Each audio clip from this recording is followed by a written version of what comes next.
Hello again world, Justin Tucker here. This video tutorial we're going to keep moving forward on our Drupal 7 convention and membership tutorial series. And in this one we're going to create a product display, a registration product display, and I kind of saved that for its own video. Right now it's going to add itself to this list in the view, or at least it should, but it should kind of illustrate a lot of the other work we've done in other videos. This can also get into kind of a large topic of discussion when it comes down to how your convention or how a specific conference or registration event is ran. A lot of times this is manifested as a package, meaning what we're going to make here is something that includes multiple items. A ticket to the convention, maybe a meal on this night, and a t-shirt. But hey, we need to know what you got to eat or what meal you're going to show up for. We need to know your size. We need to know your shirt color. So these different needs, okay, kind of change the fields and the way you would build it. But in its most basic form, we're going to create a registration product display, and I am just going to, again, this idea is going to be around a convention website that has membership. So maybe we've got a convention package that says member, let's see, yeah, member registration. We're going to add a new registration product. Gave the ability to add an existing, but we don't have any, so this will be a brand new one. So once we start getting products entered, you've got to have a SKU. So a SKU is going to be the unique system identifier of this product throughout the system, and it needs to be unique. So probably it's going to be best to do it like this, because you're going to kind of need to do this each year. Prices may change. Obviously the years change, and you want this to clearly belong to the conference that you're doing with or adding it to. Now it does this here anyway, okay, so really it doesn't matter whether we label it 2018 or not, but we'll just go ahead and but I do want to say this, because you may in the future want to say, okay, well, how many member registrations did we sell in 2018? This will be a different answer than when next year you would fill out a product that did this. So we're going to create a new member registration. The title is going to be 2018 member registration, and let's say that this is going to be $400, and we click create product registration. Alright, now let's say we want to add a 2018 none, and I like lowercase and underscores on your SKU.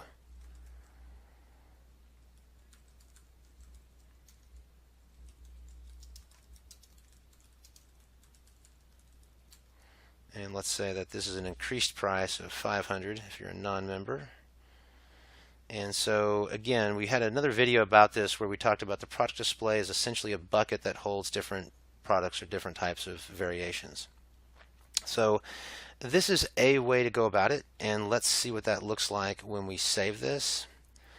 So again, this view right now is just serving as a nice list to show me all the different types of content that I've added that belong to this conference here. And in this case, here's the member registration. Registration product display is the type. If I click on this, here is the magic.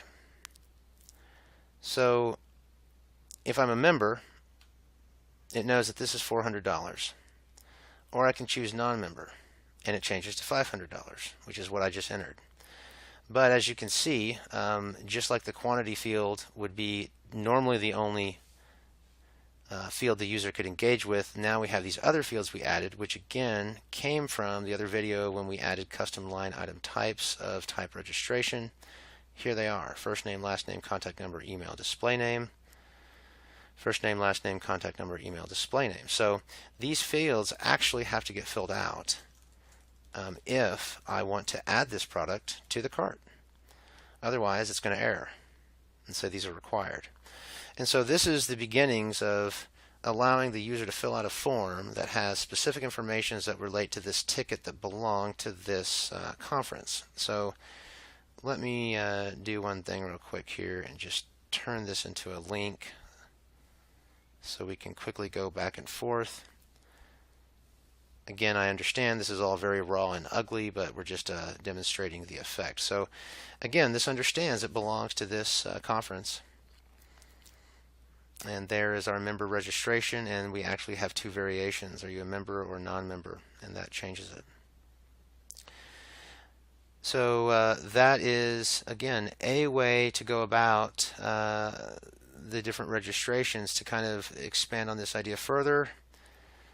Let me, okay, yeah. So here we are in this product display called member registration. Here's the different types. So if I want to add others, let's say we've got students, right?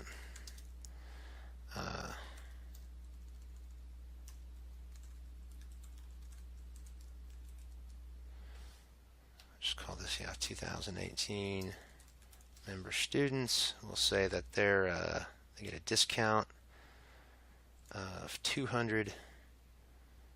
I'll create that as well, and it adds it to the variant list. And we're going to add another one for 2018 non-member students, but they still get a reduced rate. Oops, did that backwards.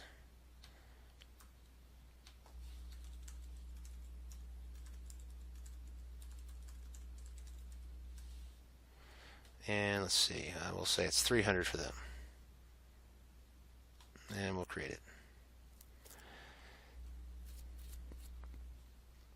And again, this is a way. We might even cover some other ways, because another way this could be used or harped on or utilized is to,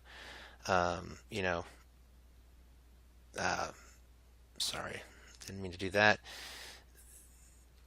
Something like that, early bird or late registration. So, again, that's the power of this tool, is that I'm not really going to say that there is a for sure right or wrong way to use it. I think it really comes down to the specific use case that this is being applied to. So in this case, this is rather straightforward and simple. We're just saying we got member and non-member, and member student and non-member student. And when we save that, in this model, we're clearly relying on the user to be honest and choose the appropriate product for themselves. And based on whichever they choose, you get the correct corresponding price that we entered. But again, all of these require first name, last name, contact information, email, and display name for your name tag, no matter what. So that will probably be a good stopping point for this video. Again, this now belongs to this. Now, well, before I stop it, so another way that you could do this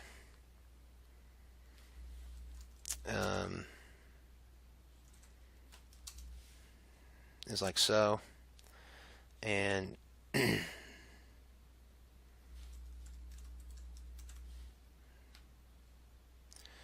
maybe do something along these lines.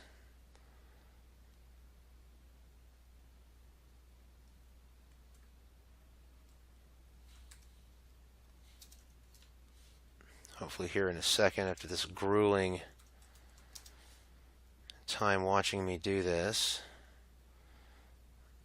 we can kind of discuss and illustrate the beginnings of tackling the idea of early registration, late registration.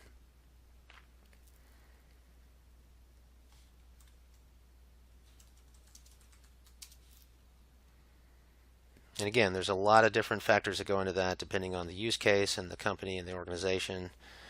But another way to look at this is, okay, early bird registration. Now, we actually have just relabeled things, okay?